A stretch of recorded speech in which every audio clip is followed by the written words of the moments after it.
By the time Activision deployed the original Black Ops in November 2010, Call of Duty had already revolutionized online multiplayer. Call of Duty 2 in 2005 proved itself a must-play online experience for Xbox 360 owners thanks to well-balanced gameplay and a variety of modes that weren't even held back by the limited player counts on console. Treyarch's Call of Duty 3 multiplayer raised the stakes 1 year later despite tepid reception at launch, though nothing could hold a candle to what came next in the fourth mainline title. Call of Duty 4 Modern Warfare long held the honorific of the series' best installment for both the single-player campaign and multiplayer suite. Killstreaks, perks, weapon customization, and the level up system all first appeared in the landmark 2007 release, which endures to this day, its influence permeating nearly every major online shooter. So when World at War came along the following year, expectations soared through the roof. The Treyarch-created Nazi Zombies mode set World at War apart from the rest of the pack, meaning the studio had its work cut out upon taking the helm, yet again, for Call of Duty's 2010 outing. Enter Black Ops, the new sub-franchise whose debut emphasized social features and character customization, all while providing players with a treasure trove of multiplayer options. 15 years after hitting store shelves for PC, PlayStation 3, Xbox 360, and Wii, Black Ops remains not only a seminal Call of Duty title, but also a genre-defining experience with a pedigree that many would argue has few competitors. This is Call of Duty Black Ops, 15 years later. The numbers, basically. What do they mean?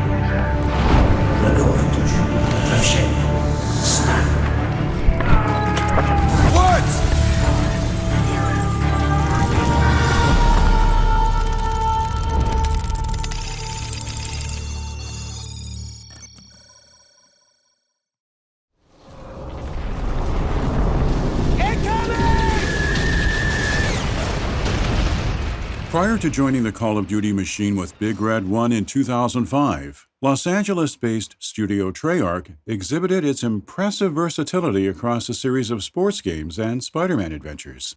The developers soon thereafter produced Call of Duty 3 before later bringing World at War to the masses. Early in 2009, mere months after shipping World at War, pre-production on Black Ops began and kick-started a new era for Treyarch, since it constituted the first time that every member of the team worked on one project simultaneously.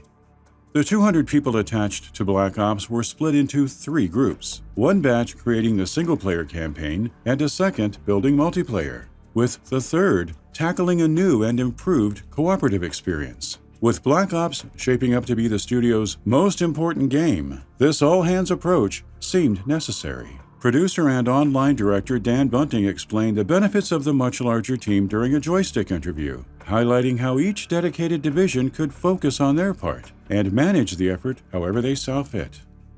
Notably, the nascent phases of development enjoyed an explosion of creativity, as Treyarch broke away from the World War II setting it had previously occupied in a trio of Call of Duty endeavors. The Vietnam War represented the next destination.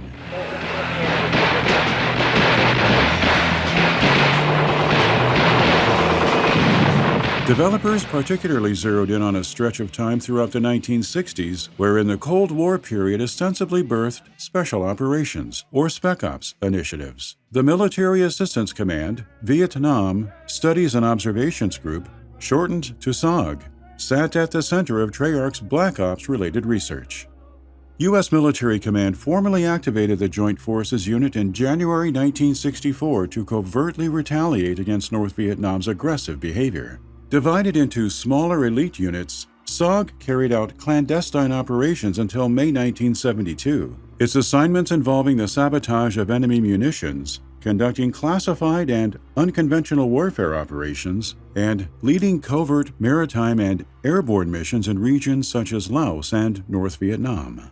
SOG's unorthodox duties often required equally unorthodox weaponry, making Black Ops commandos the perfect testers of experimental equipment, modified tools, special ammunition, and prototype weapons. As such, they got their hands on unproven carbine variants of the M16 rifle, modified explosives, and even Soviet-made guns like the RPD, the latter comparable to a lighter, more efficient M60 machine gun.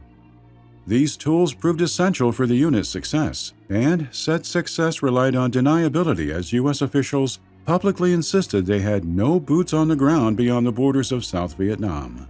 In reality, buried beneath the then-enduring Cold War was a hot war between the world's superpowers. Treyarch's developers viewed this secret hot war as the ideal backdrop for a different age of Call of Duty. After all, countless Cold War stories have stayed shrouded in mystery, with the few Vietnam games to broach the topic pre-Call of Duty Black Ops barely scratching the surface. Hey, I hear you made Special Forces training, dude. You are one lucky guy. A stirring pursuit of genuine authenticity resulted in Treyarch consulting invaluable sources of information, including Major John Plaster, a 3-tour SOG veteran who, at the time, was preparing to release his account of the conflict in SOG, The Secret Wars of America's Commandos in Vietnam. Sonny Puzikas, an ex-operative of the Soviet Union's SOG equivalent, Spetsnaz, also contributed in an advisory capacity. Plaster walked Treyarch through his training, missions, and tactics. Puzikas' expertise provided similar glimpses into the Soviet Union's elite squad. For example, he recalled the drastic methods of superior officers who desensitized him and fellow soldiers by shooting at them. Bunting told USA Today these meetings opened up new avenues of gameplay, evident in the implementation of military-grade crossbows and the real-world-inspired Dragon's Breath incendiary shotgun. In addition, Puzikas demonstrated what developers deemed crazy killing techniques, several of which were mocapped into the actual game.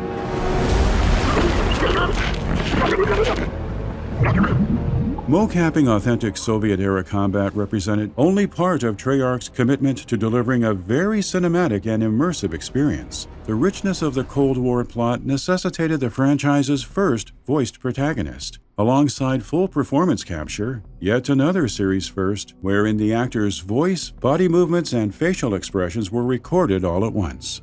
According to a sit-down Bunting had with The Guardian, the goal in this regard centered on ensuring lead character Alex Mason played an active role in dialogue exchanges. The game may have superficially presented itself as a story about avoiding the Cuban Missile Crisis, but Bunting and company insisted throughout the marketing cycle that the narrative would dig much deeper, hence the need for a Black Ops squad. Treyarch similarly applied that semblance of depth to the gameplay, emphasizing variety insofar as each mission felt distinctive. For instance, previews showcased the WMD mission's many moving parts, in which it opened with a first-person flying segment before switching back and forth between action-packed gunplay and stealth sequences, then finally tasking the player with base jumping into enemy-occupied territory. The game's locales received the same attention to detail, helped by the enhanced technologies Treyarch implemented into the Call of Duty 4 engine, IW 3.0. Updates to the engine promoted lighting improvements and higher quality texture work, and texture streaming buffs facilitated the crafting of larger vistas colored by longer lines of sight, evident in play spaces like the long and narrow Summit map and the iconic Nuketown area with its mountainous Nevada background. Interestingly, not all locations were designed with single-player top of mind, as had previously been the case. On the contrary, because some content matured so early in the multiplayer design cycle, maps such as Slaughterhouse actually manifested as online levels from the start. This proved a point of pride for the development crew, given community manager Josh Olin once boasting that nothing in multiplayer was produced from single-player content.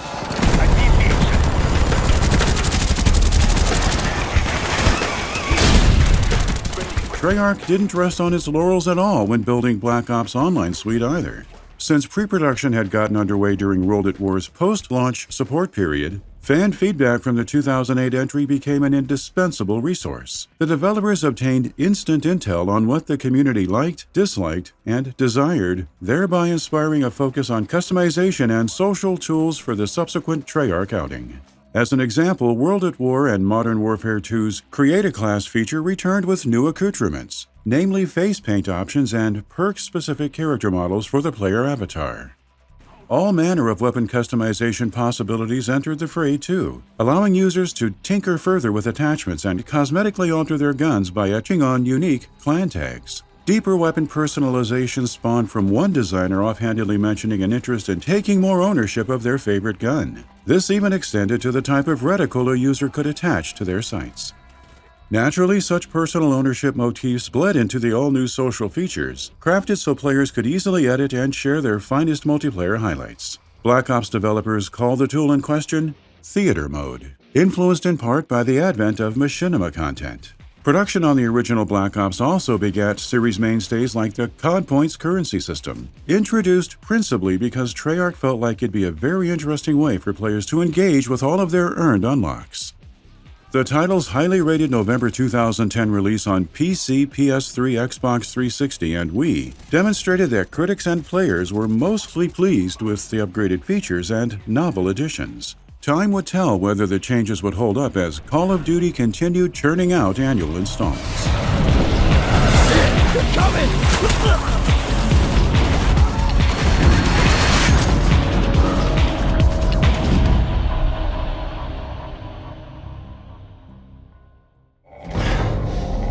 Don't you touch me! Casting calls stirred up rumors about the seventh major Call of Duty in February 2010. Referenced as a significant in-game figure, the character Frank Barnes, later renamed Frank Woods, appeared in the casting information, as did the SOG unit, effectively confirming earlier speculation that the series was Vietnam-bound. Further details accidentally went public that April courtesy of the game's teaser website prematurely going live. However, leaks and rumors had no adverse effect on how audiences received the final product. In announcing Black Ops at the end of April, the Activision press release touted Call of Duty as the #1 first-person action series of all time. Black Ops added to the record-breaking numbers at launch. The title's first 5 days on the market generated more than $650 million worldwide, blazing past the $550 million that Modern Warfare 2 earned in the same time frame 1 year prior. And the history-making feats kept piling high, with Black Ops topping $1 billion in revenue within approximately 6 weeks. Then CEO of Activision Blizzard Bobby Kotick noted that only Call of Duty and James Cameron's Avatar had ever reached such a milestone so quickly. Naturally, the hype, critical acclaim, and positive word of mouth all contributed to Black Ops' meteoric success. Black Ops racked up rave reviews at launch, its Metacritic score on Xbox 360 topping off at 87, lower than Modern Warfare 2's 94 Metacritic score, but generally in line with the ratings of past mainline entries. The game trailer's review applauded Treyarch for closing the gap between its games and the Modern Warfare franchise with boundless customization and a keen understanding of why the series as a whole worked so well. Other outlets like Game Informer called it Treyarch's best game up until that point. For many, Black Ops' advancements with the franchise's otherwise stagnant single-player storytelling made the most inroads towards carrying Call of Duty forward. No longer were players barreling from one action set piece to another with a faceless, cardboard cutout protagonist. Black Ops lead Alex Mason had a voice and personality that facilitated the player's connection to the overarching plot, given that the Special Forces operatives' flashbacks steered much of the narrative along. Bowman! You fucking son of a bitch! Repeated perspective shifts and so-called David Fincher-esque twists further elevated the brand's story chops in the eyes of some, though critics who shared mixed and negative reviews were less receptive. Awarding it a 70, Edge magazine argued Black Ops failed at distinguishing itself from its predecessors in any important way. Gaming Trend said the shooter featured a less compelling story than that of past titles. The Escapist issued far harsher critiques, lambasting the solo campaign's distracting editing techniques, such as the blinding white light transitions, and ridiculing the story for being ridiculous and poorly implemented. Mason's POV did nothing for the outlet either, evidenced by the reviewer likening the operative to Forrest Gump in that he participated in numerous historical events, yet bore little importance in terms of the outcome. The multiplayer experience similarly garnered a gamut of disparate reactions. Many a reviewer lauded Treyarch for improving the online suite. Zombies mode in particular hit its stride, courtesy of 3 new levels: the German theater set, Kino der Toten, the Pentagon-themed 5, and the top-down arcade adventure known as Dead Ops. Meanwhile, the main multiplayer component accumulated its fair share of hardcore fans. Theater mode proved a rousing success, and the vast upgrade and customization system regularly received praise. Plus, the engrossing wager matches kept players invested for hours on end, thanks in no small part to the frenetic gameplay. This free-for-all playlist came packed with 4 game types that let users gamble their hard-won points across 3 buy-in levels, each one contingent on the risk users were willing to take. Dit is toch gaan. Fuck, saai. Fan reception was somewhat of a mixed bag. A contingent of franchise faithful began feeling the downside of annualization with this release, believing Black Ops succeeded at delivering a more cogent solo campaign, though the decision to frame the narrative around flashbacks didn't sit well with everyone.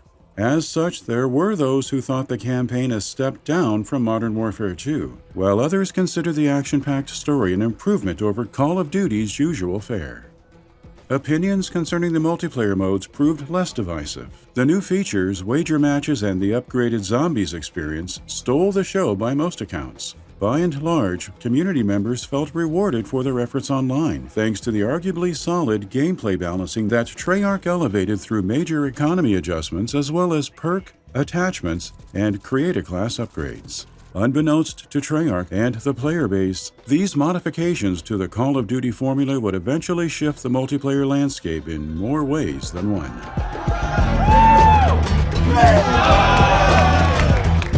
If there was any doubt that video games weren't mainstream entertainment, the latest first-person shooter has blown that uncertainty away. Call of Duty Black Ops has shattered entertainment records by raking in $360 million in its first 24 hours on sale. Part of the appeal of the military-inspired adventure. The cultural zeitgeist in which Activision and Treyarch released Black Ops was a different beast than the one Call of Duty had been born into 7 years beforehand. By the time the Infinity Ward-created brand came along, first-person multiplayer shooters were still getting their sea legs on console following the pioneering 2001 debut of Halo Combat Evolved on the original Xbox. 2002's Medal of Honor Allied Assault and Battlefield 1942 maintained PC exclusivity. Call of Duty executives understandably didn't feel the need to buck the trend.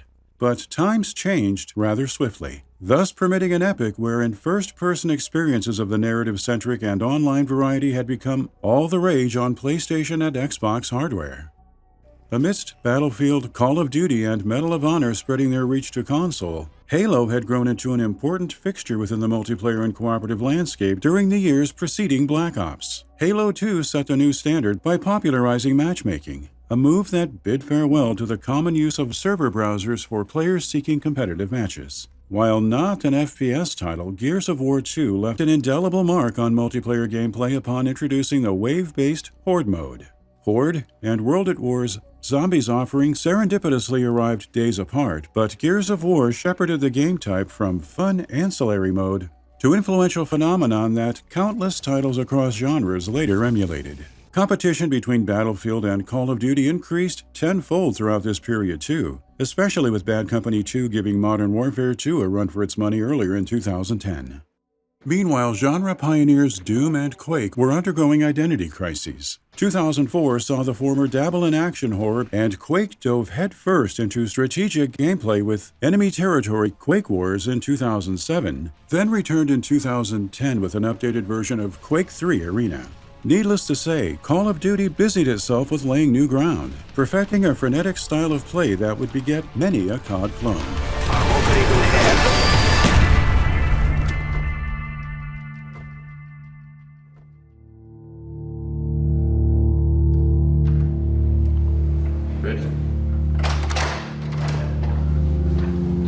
Hey, welcome to Infinity Ward. Come on in.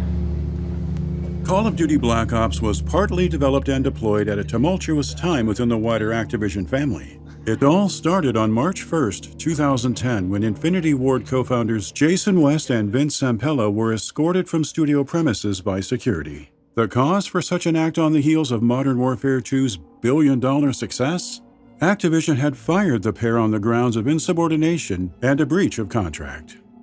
West and Zampella filed a $36 million lawsuit days later accusing the publisher of manufacturing a basis on which to effectuate their termination and thereby avoid paying royalties owed for the Modern Warfare sequel.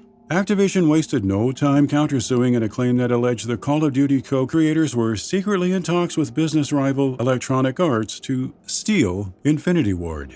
In the end, Infinity Ward suffered an exodus of talent as numerous staffers joined West and Zampella in establishing Respawn Entertainment and producing Titanfall in partnership with EA. When questioned in a May 2010 interview about how the fallout may have impacted Black Ops' development, producer Dan Bunting said he and his colleagues weren't distracted by it in the slightest. On the contrary, their focus remained solely on the game, a focus the crew maintained for several months after the military shooter landed on store shelves. Treyarch devoted large swaths of post-launch support to issuing balance improvements and fixing bugs through patches. Early fixes addressed everything from performance hiccups and game-breaking exploits to bizarre sniper-related errors that adversely affected ADS. But the meat and potatoes came from the DLC Treyarch delivered between February and September 2011. The initial release being the first Strike Pack, which added 4 multiplayer maps, in addition to the Ascension Zombies content that dropped players into a Soviet space station with 2 new perks, Stamina Up and PhD Flopper. Ascension further introduced special weapons like Gersh devices and Matryoshka dolls, plus the Space Monkey enemies who returned in later Black Ops installments made their grand debut. These additions, paired with the mode's first ever main mission Easter egg, set the standard for zombie support going forward, thus securing Ascension a spot among the long list of fan-favorite updates. The Escalation Pack went live in May 2011, unleashing another batch of multiplayer maps, complete with the star-studded Call of the Dead Zombies experience. Call of the Dead marked the first instance of celebrities featuring in the co-op mode, honoring director George Romero in an epic tale of survival, where players assume the role of 4 adventurers investigating the origins of Element 115, the element used to create the undead. Having been stranded at a Siberian outpost, the group unwittingly let loose a zombie horde and were forced to defend themselves. The actors involved represented one key selling point, since Sarah Michelle Gellar, Robert Englund, Danny Trejo, and Michael Rooker were cast as playable heroes opposite George Romero himself. No, Jefe, I do it like this. Daddy! I do it like this. Call of the Dead alone has long constituted a highlight of the brand's post-launch efforts, enough so that fans still hold out hope for a remake of the map. Black Ops' Annihilation DLC hit digital storefronts late in June 2011, boasting 4 multiplayer maps and 1 zombies locale. The Hangar 18 map invited users to battle each other in an Area 51 hangar, while another, Drive-In, unleashed chaos on a 1960s drive-in theater. As for the zombies content, the mysteries of Shangri-La in an exotic jungle occupied center stage. Annihilation reviews fell in line with the map packs preceding it, settling on a high 70s Metacritic score. The same held true for the 4th and final DLC release, Resurrection, which initially launched in August and brought the zombie saga full circle in a mission to space. Set on a secret moonbase, this content packed in extra firepower and whatever else players needed to end the overwhelming zombie threat. What's more, Resurrection included the 4 original Zombies maps from World at War, giving longtime fans a chance to relive the nightmarish action of the Nacht der Untoten, Vadrik, Shino Numa, and Derice locales. The community at large came away from the roughly 1 year of extra Black Ops content with different opinions, best reflected in each release's critic and user reviews. New downloadable maps were generally considered enjoyable, albeit exceptionally challenging in some instances. However, many were also chomping at the bit for more gameplay innovation and, without it, found themselves unable to justify the $15 price per pack for anyone other than the staunchest of Call of Duty diehards. This era of downloadable COD content further precipitated change via a 3-year deal between Activision and Microsoft that guaranteed Xbox 360 players received 1 month of early DLC access before PC and PS3, as had been the case with Modern Warfare 2. Despite the 3-year plan, the exclusivity agreement lasted until Advanced Warfare in 2014. Then PlayStation 4 became the place to play Call of Duty DLC early upon the rollout of Black Ops 3 Awakening in December 2013. The spin-off series ultimately lived far beyond the 3rd numbered entry. Yet not even Treyarch anticipated where Black Ops would take the studio and the series after the 2010 chapter.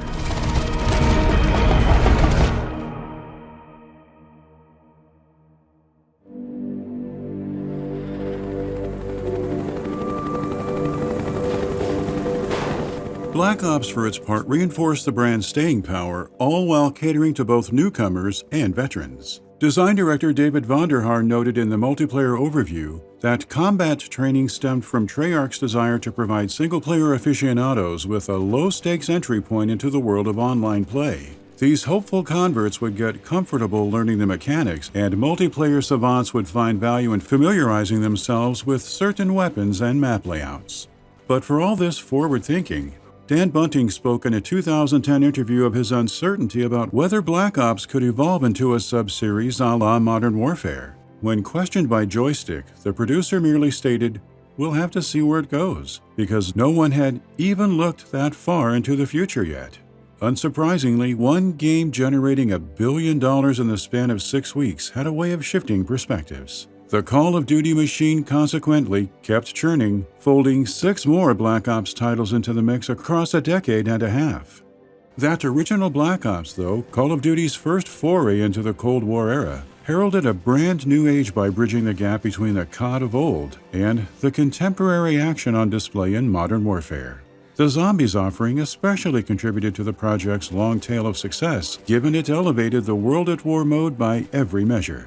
Yes, Kino der Toten tossed players back into the Zombies arc from World at War with simple pick-up-and-play mechanics, but its instant popularity served as proof positive that audiences were rooting for the mode's longevity. The second Zombies map at launch, 5, similarly acted as a testing bed by starring playable historical figures, thus opening the door for the Call of the Dead DLC's more ambitious premise. And therein lies the core essence of Call of Duty Black Ops and its significance. This once unproven spin-off defined a litany of the basic multiplayer and Zombies attributes that have prevailed across the entire series. It wasn't perfect. At the time, a contingent of critics and players believed it fell short of expectations. But Activision and Treyarch took a calculated risk, one that quickly paid off in various ways, so much so that 15 years later, despite growing pains, pitfalls, and franchise fatigue, Black Ops remains exemplary of the series at its best. It is over. We won. For now.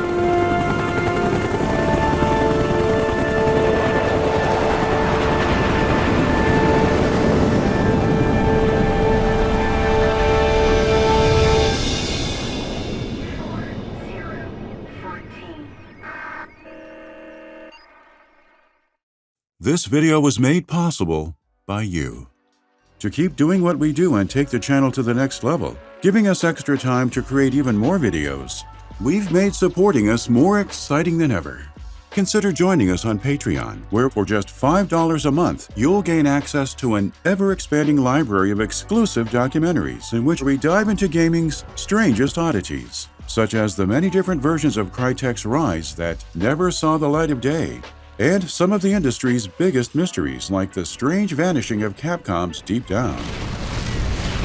What's more, for the first time, we're also launching a truly bespoke line of merchandise, including shirts, hoodies, caps, posters, and more. If you enjoy what we do and want to see more, please consider joining us on Patreon, YouTube, or checking out our new merch.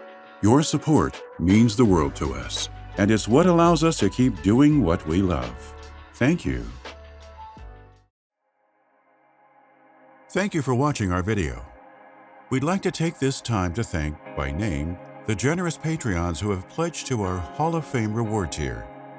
Disco Cobra 2013, Ice Cold Water $1, Karu, Sauerkraut, Shuan Chinwin, Fat Green Dragon, and those currently subscribed to our producer reward tier, Dave Oshry, DCX NG, DJ Redden, Edward Rains, Fallen Asterisk, Jaguar Knot, Jan Christofferson, Crash Course, Matthew McLaughlin, Pierre Burrell, C. Rob Kaysen.